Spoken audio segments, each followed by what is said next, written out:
तो हेलो, एक बार फिर स्वागत है आपका यूनिक आईएएस एकेडमी बाई गुलफाम अली राजी में।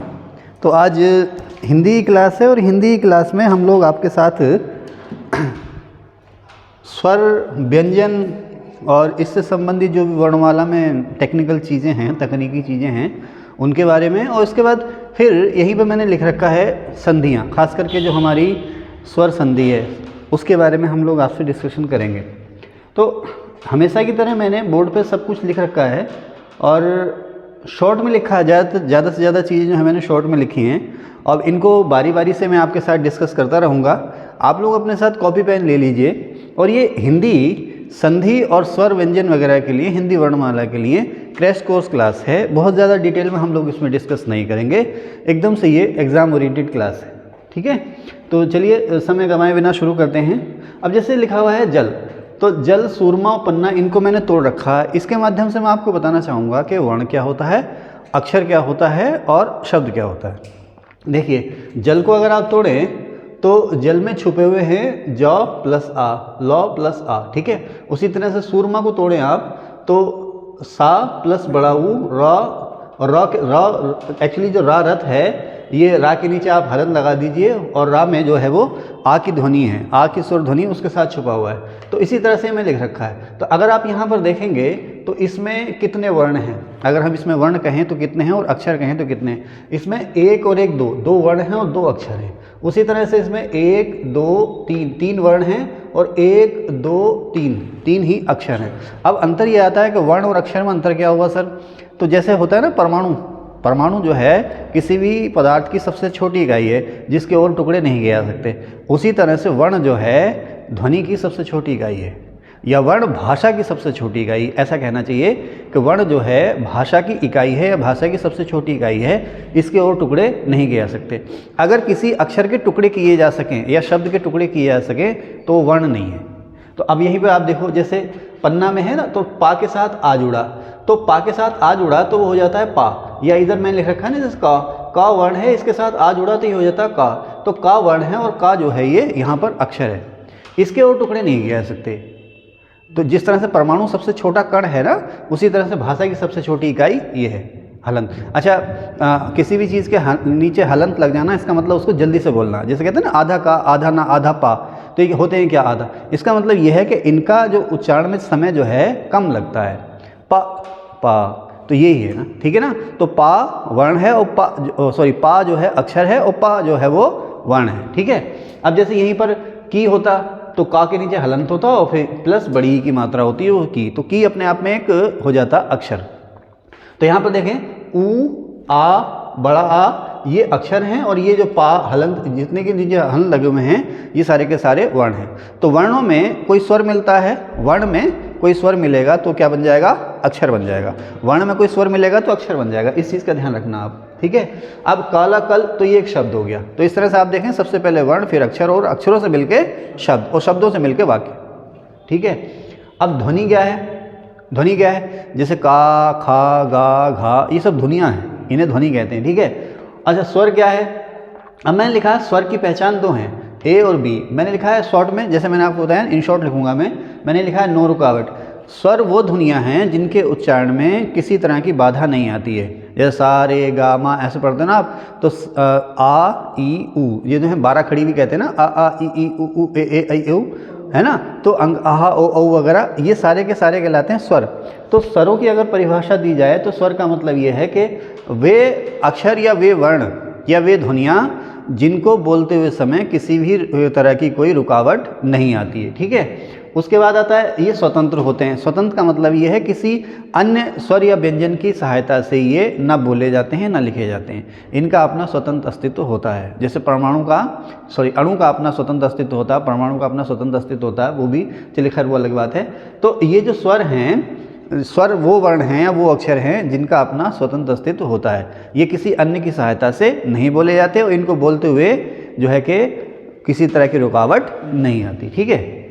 अब दो तरह के स्वर होते हैं, लघु स्वर और दीर्घ स्वर, ठीक है। लघु स्वर को दीर्घ स्वर, जैसे छोटा आ है ये लघु है, बड़ा आ दीर्घ स्वर है, छोटी लघु है और बड़ी दीर्घ स्वर है, ठीक है।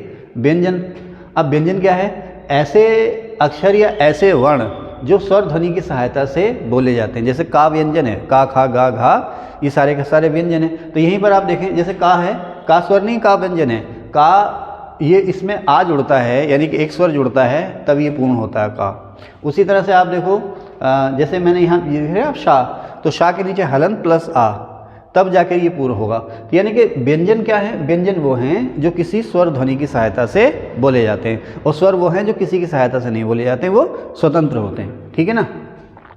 अब इनके जो है कि व्यंजनों के भी अलग अलग प्रकार हैं। स्पर्श व्यंजन, ऊष्म व्यंजन। स्पर्श व्यंजन उन व्यंजनों को कहते हैं जब उनको बोला जाता है तो हवा, उनको बोलते समय मुंह में हवा जो है किसी न किसी अंग से स्पर्श करती है।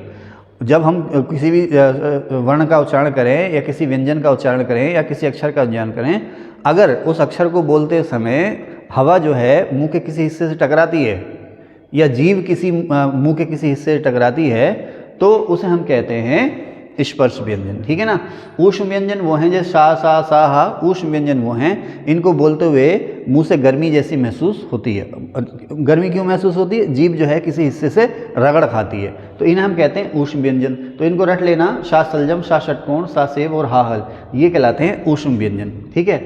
अतिरिक्त व्यंजन या द्विगुण व्यंजन या उच्छिष्ट व्यंजन, ये ऐसे व्यंजन हैं या ऐसे वर्ण हैं जो संस्कृत भाषा से नहीं आए, ये हिंदी में ही धीरे धीरे खुद डेवलप हुए हैं। जो संस्कृत भाषा से नहीं आए हैं, हिंदी में ही डेवलप हुए हैं, उन्हें हम द्विगुण, उच्छिष्ट या अतिरिक्त व्यंजन कहते हैं। और ये केवल दो हैं, ढ़ा और ढा। ठीक है ना, ये केवल दो हैं, ये है उच्छिष्ट व्यंजन, स्वयं से विकसित हुए। माँ और ना जो है अनुनासिक व्यंजन हैं। और अंतस्थ व्यंजन क्या हैं, ठीक है। अंतस्थ व्यंजन वो हैं जो स्वर और वर्ण के बीच की स्थिति में होते हैं, ना तो स्वर है ना, जैसे किशोरावस्था है, ना बचपन है, ना वृद्धावस्था है, ना युवावस्था, सॉरी। तो उसी तरह से अंतस्थ व्यंजन वो हैं जो स्वर और व्यंजन के बीच की स्थिति में होते हैं, ये होते हैं या, रा, ला, वा। तो आप रट्टा लगा लेना कि ऊष्म व्यंजन कौन से हैं, शा, सा, सा, हा, और अंतस्थ व्यंजन कौन से हैं, या, रा, ला, वा। अब संयुक्त व्यंजन यानी कि दो से मिलने वाले। ठीक है ना। तो जैसे छा है, एक आ और शा से मिलकर बनता है, त्रा, ता और रा से, और श्रा, सा और रा से मिलकर बनता है, इन्हें हम संयुक्त व्यंजन कहते हैं। तो 1, 2 और 3 संयुक्त व्यंजन हैं और 4 अंतस्थ व्यंजन हैं, और 4 ही जो हैं वो ऊष्म व्यंजन हैं। कभी ऐसे ही पूछ लेगा आपसे कि ऊष्म व्यंजन कितने हैं और अंतस्थ व्यंजन कितने हैं। ठीक है। अब इसको अभी भूल जाइए, इसकी अलग से लिखा है मैंने ये। अब यहाँ पर वर्णमाला है, ये आई बताता हूँ।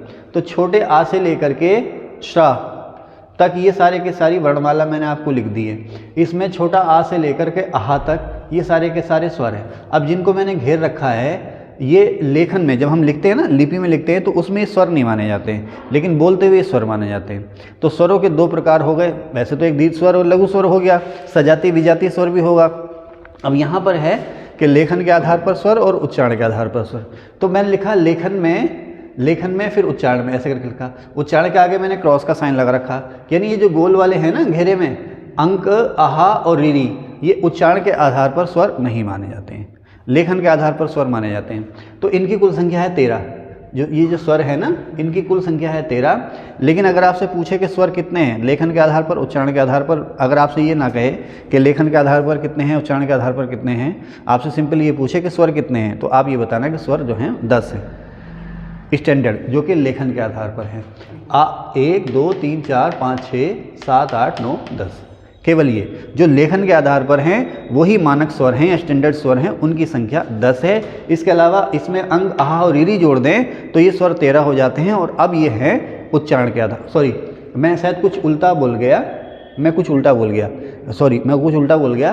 तो ये जो 13 के 13 है ना, ये 13 के 13 जो हैं लेखन के आधार पर हैं, ठीक है ना। लेकिन अगर हम उच्चारण के आधार पर करेंगे तो 10 स्वर हैं जो कि स्टैंडर्ड या मानक हैं।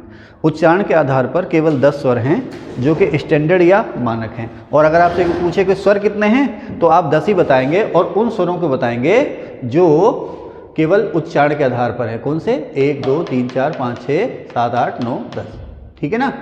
ओके, तो जो गोल घेरे में मैंने रखे हैं ना, वो उच्चारण के आधार पर स्वर नहीं माने जाते हैं। जो गोल घेरे में घेर रखे हैं उन्हें आप उच्चारण के आधार पर स्वरों में नहीं मानेंगे, वो लेखन के आधार पर है।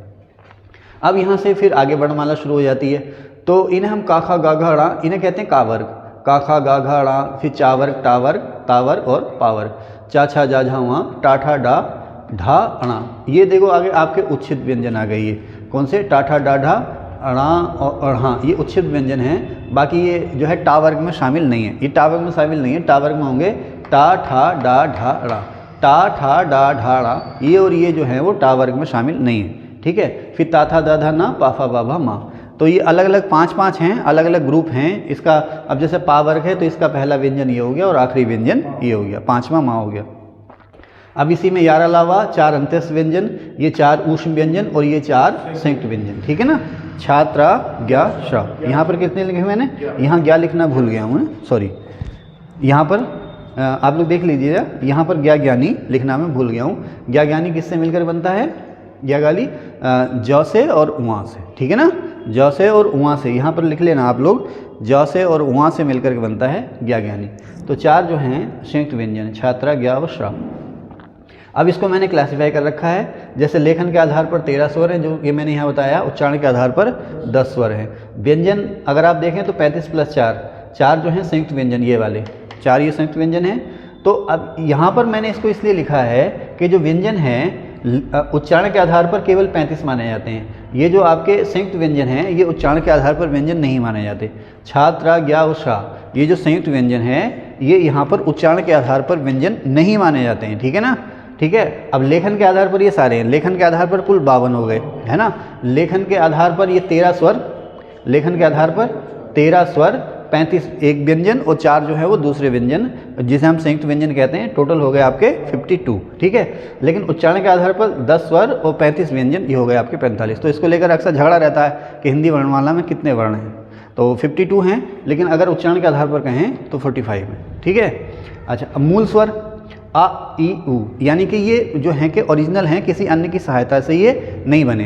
ध्यान रखना, 3 स्वर हैं, 3 मूल स्वर हैं, आ ई और उ मूल स्वर हैं, जो कि किसी अन्य स्वर की सहायता से ये नहीं बने। फिर संधि स्वर।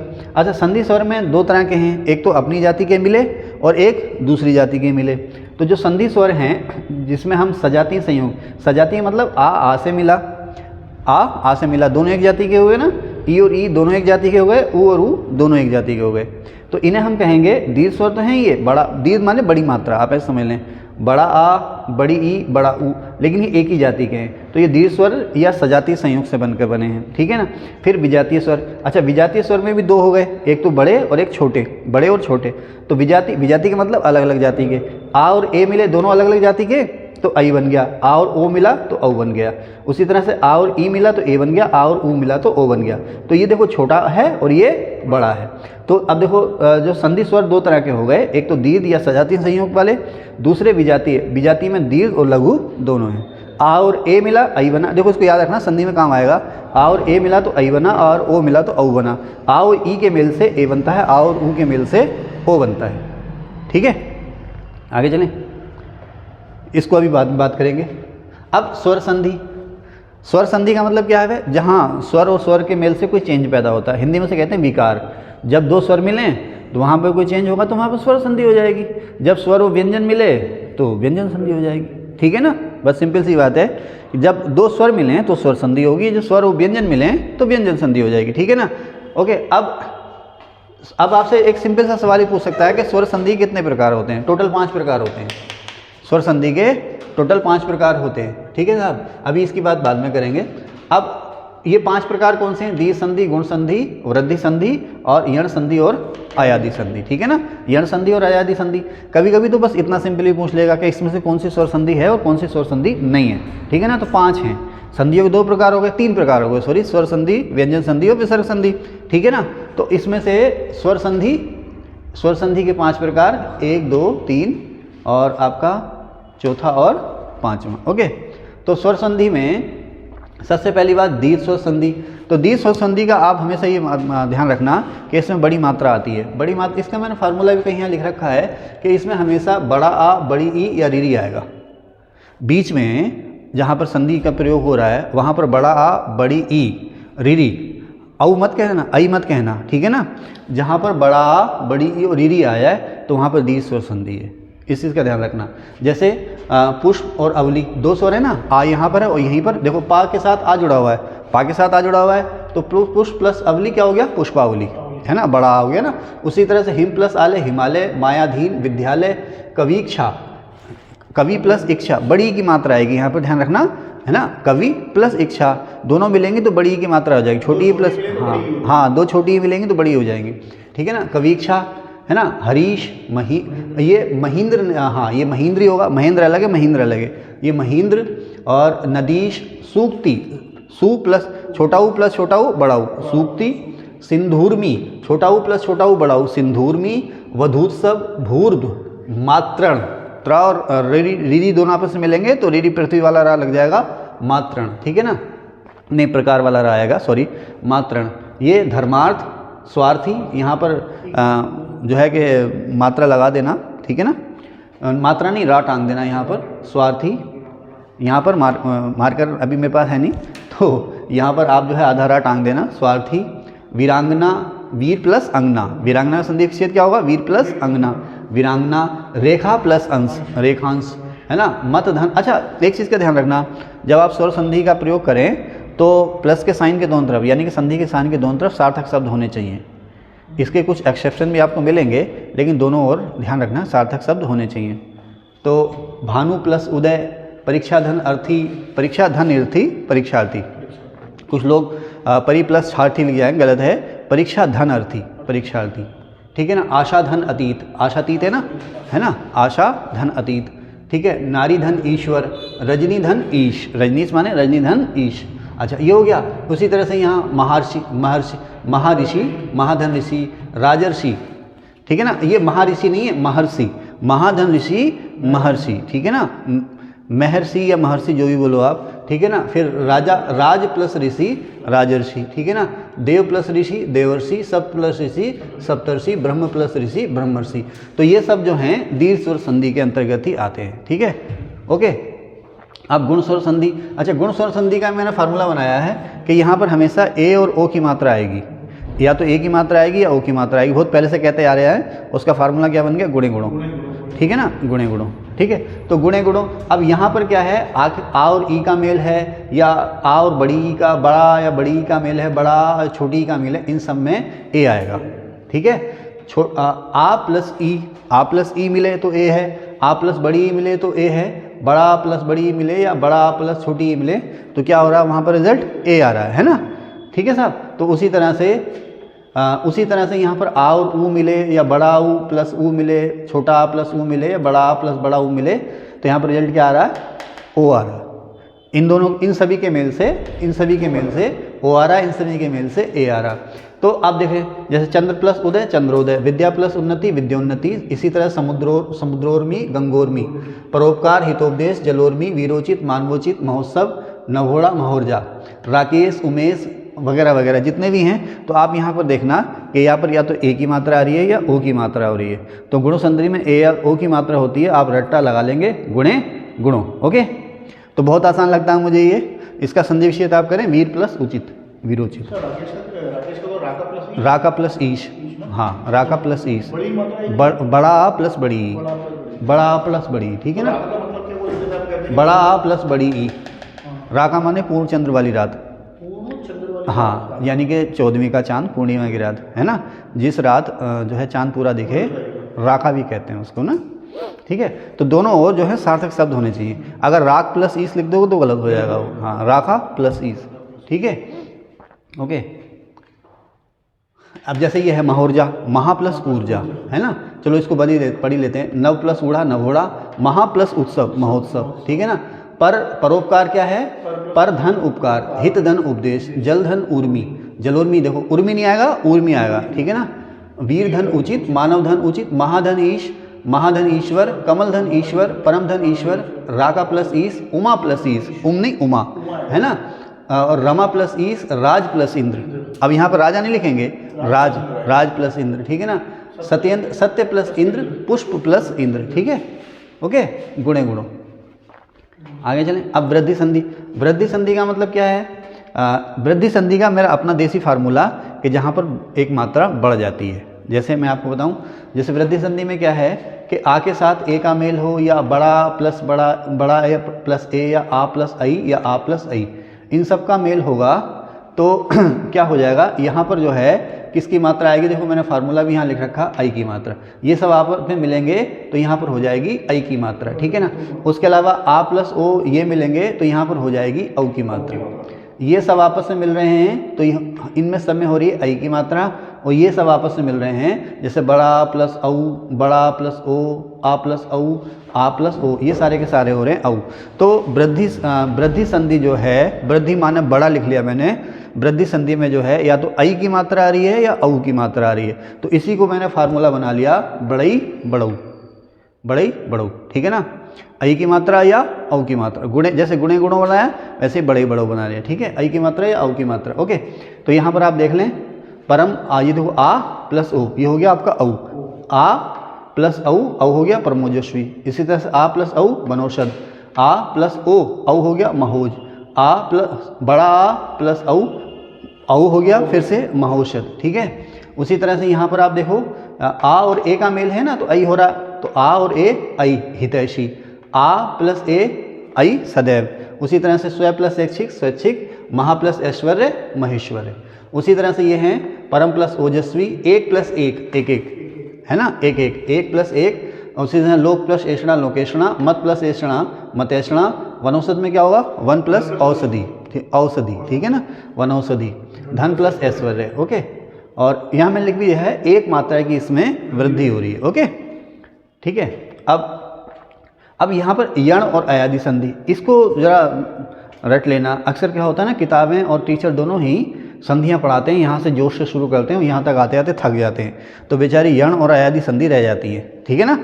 तो एक घूंट चाय पी लेते हैं, उसके बाद इसको पढ़ते हैं, ठीक है। हाँ लिख लो आप।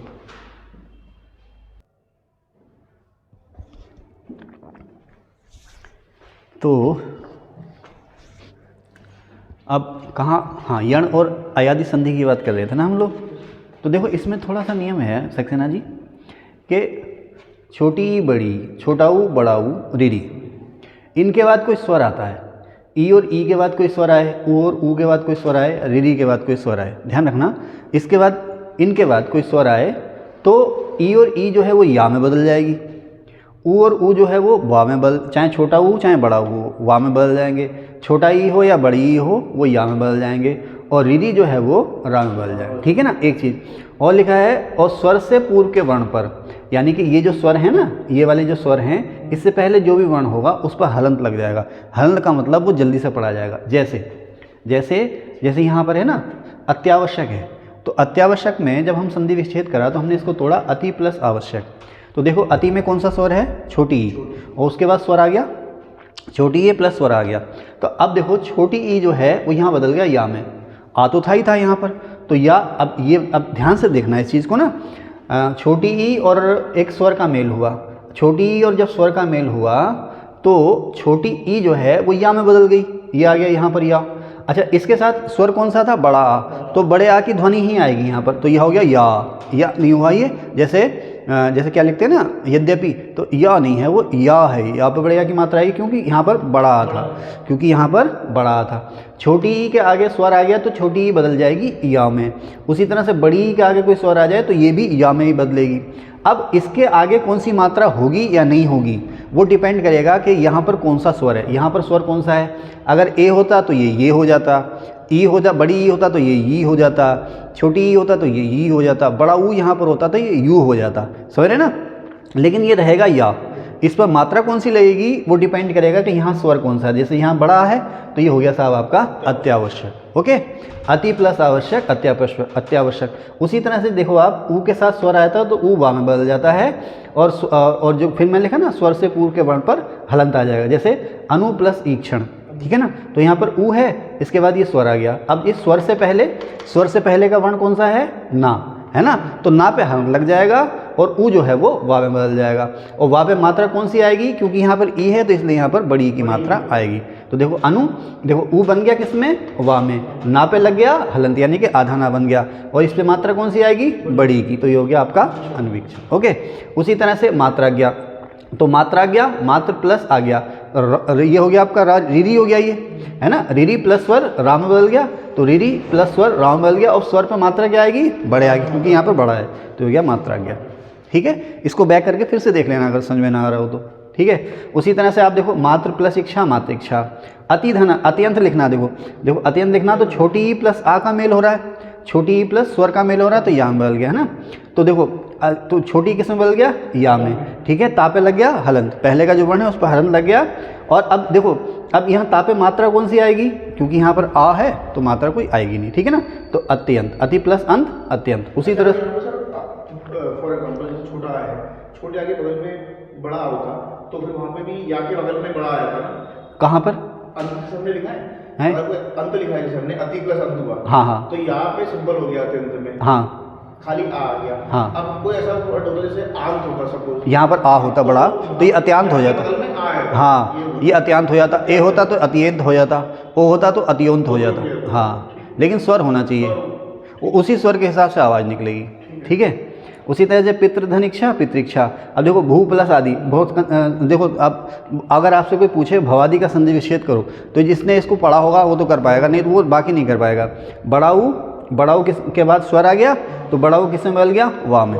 ठीक है ना, लेकिन उसके साथ साथ उसने क्या कहा है कि स्वर से पहले जो वर्ण आएगा उस पर हलंत लग जाएगा। तो भा आ रहा है ना, तो भा पे हलंत लग गया तो आधा भा हो गया, और मात्रा भा पे किसकी आएगी, बड़े आएगी, तो हो गया आपका भवादि। ठीक है, देव प्लस आगमन देव्यागमन। उसी तरह से अनु प्लस ए अन्वय, रिपीट करके देख लेना कैसे आ रहा है ये। अनु प्लस ए अन्वय, अति प्लस उत्तम अत्युत्तम। तो ये कौन सी संधि हो गई, यण संधि हो गई। और आप देखें यहाँ पर या तो बीच में या आ रहा है या वा आ रहा। ध्यान रखना, ये होता ना यारा लावाशा, ध्यान रखना यण संधि में एक तो या तो हो ही गया, या तो बीच में या आएगा या वा आएगा। जहाँ पर भी देख लेना या और वा अगर आ रहा है तो वहाँ पर यण संधि होने की पूरी संभावना है। ठीक है ना, यहाँ पर आप देखो ये जितने भी आपके स्वर संधि में यहाँ कहीं भी बीच में जो है आपको या और वा के दर्शन दुर्लभ हो जाएंगे। हालांकि यहाँ देखो स्वैच्छिक में है, आई की मात्रा यहाँ पर हो गई है, तो बी केयरफुल, वृद्धि संधि और यण संधि कहाँ है। लेकिन फिर भी जनरली मैं कह रहा हूँ कि अगर बीच में या वा है और पीछे हलंत लगा हुआ है तो वहाँ पर हो सकती है कौन सी, यण संधि। और उसी तरह से अयादि संधि है। अयादि संधि में क्या है कि ए प्लस विजातीय स्वर, ए आई, उसके बाद विजातीय स्वर। विजातीय का मतलब क्या है कि ए के बाद ए या आई नहीं होगा, कुछ भी हो सकता है। विजातीय का मतलब क्या है, ए के बाद ए या आई नहीं होगा, इसके अलावा कुछ भी हो सकता है। यहाँ पर जैसे ए आई है तो इसके बाद ए या आई नहीं होगा और कुछ भी हो सकता है। सेम यहाँ पर ओ है, ओ के बाद विजातीय स्वर का मतलब है कि ओ के बाद ओ या औ नहीं होगा, उसके अलावा कुछ भी हो सकता है। सेम औ है तो इसके बाद ओ या औ नहीं होगा, इसके अलावा कोई भी स्वर हो सकता है। ठीक है, तो अगर ए आई या ओ औ के बाद कोई विजातीय स्वर आता है, अगर कोई विजातीय स्वर आता है देखो तो ए किस में बदल जाता है, आय में। ठीक है, आई बदल जाएगा आय में, ए आय में, आई आय में, बड़ी मात्रा है ना तो बड़ा आ गया। उसी तरह से ओ बदल जाएगा अब में और औ बदल जाएगा आब में। ठीक है ना, जैसे सैधनन, तो यहाँ पर ए है और उसके बाद एक विजातीय स्वर आ गया तो एक इसमें बदला इसमें आय में, तो ये हो गया शयन। उसी तरह से नयन। ठीक है, उसी तरह से आई है, आई के बाद कोई स्वर है तो ये किस में बदल जाएगा, आय में, तो विधेय प्लस अक विधायक, दय प्लस अक दायक। आप उसी तरह से आप ये देखिए ओ है और उसके बाद कोई स्वर है तो ये किस में बदलेगा, अब में, लेकिन मात्रा किसके अनुसार आएगी, इस स्वर के अनुसार आएगी, तो ये हो गया आपका पवित्र। उसी तरह से गो प्लस ईश गवीश, है ना, वो सेम पौध प्लस अन पावन, धो प्लस अक धावक, और सेम जो भी है भाव प्लस उक भावुक, नौ प्लस एक नाविका। जैसे नौ औ है और उसके बाद विजातीय स्वर है तो औ किस में बदलेगा, आप में बदलेगा, तो ये हो गया नाव। लेकिन यहाँ पर छोटी ई है तो वहाँ पे छोटी की मात्रा आ जाएगी नाविक। तो ये हो गया साहब आपका अयादि संधि। अच्छा, अब ये जो मैंने अलग से लिख रखे हैं ना, ये हैं व्यंजन संधि के कुछ उदाहरण। तो अभी आपका परसों को एग्ज़ाम है तो अभी इतना समय है नहीं कि व्यंजन संधि के सारे नियम मैं आपको बता सकूं। इस एग्ज़ाम के बाद मैं आपको बताऊंगा, 2-3 दिन बाद फिर नई वीडियो इस पर डिटेल से मैं अपलोड करूंगा। तो इनको थोड़ा सा रट लेना आप। ये सारे के सारे जो हैं व्यंजन संधि में आते हैं, जैसे दिक् प्लस अंबर दिगंबर, दिक् प्लस अज दिग्गज, ये सारे के सारे जो हैं एक बार पढ़ देता हूँ। वाक प्लस ईश वागीश, अच प्लस अंत अजंत, वाक प्लस दान वागदान, उत प्लस घाटन उद्घाटन, सत प्लस गुण सद्गुण, सट प्लस अन्न षडानन। मैं पढ़ इसलिए रहा हूँ ताकि आपको अगर यहाँ पर देखने में कोई दिक्कत हो रही हो तो मैं बोल रहा हूँ उससे आप समझ जाएंगे। अप प्लस ज अब्ज, अप प्लस धी अवधि, सत प्लस आचार सदाचार, सत प्लस भावना सद्भावना, सट प्लस यंत्र षड्यंत्र, उत प्लस लास उल्लास, जगत प्लस आनंद जगदानंद, जगत प्लस नाथ जगन्नाथ, उत प्लस नति उन्नति, दिक प्लस भ्रम दिग्भ्रम, दिक प्लस वाणी दिग्वाणी, वाक प्लस जाल वाकजाल, वी प्लस छेद विच्छेद, वाक प्लस में वाड़ में, षट प्लस मुख षणमुख और चित प्लस में चिन्मय। ठीक है, उसी तरह से ये है आपका अप, पा लिखा हुआ ये, अप प्लस में अम्मय, तत् प्लस में तन्मय, उत प्लस मत उन्मत, परिधन छेद परिच्छेद, अनुधन छेद अनुच्छेद, परिधन छंद फिर से लिख दिया, परिधन छंद परिछंद, आधन छादन आच्छादन, अनाधन छादन अनाच्छादन। और कुछ बचा? और कहीं कुछ बचा? और कहीं कुछ बचा? तो ठीक है सर, इस क्लास में इतना ही है, क्रैश कोर्स की क्लास थी। फिर मिलते हैं अगली क्लास में हिंदी की। Thank you.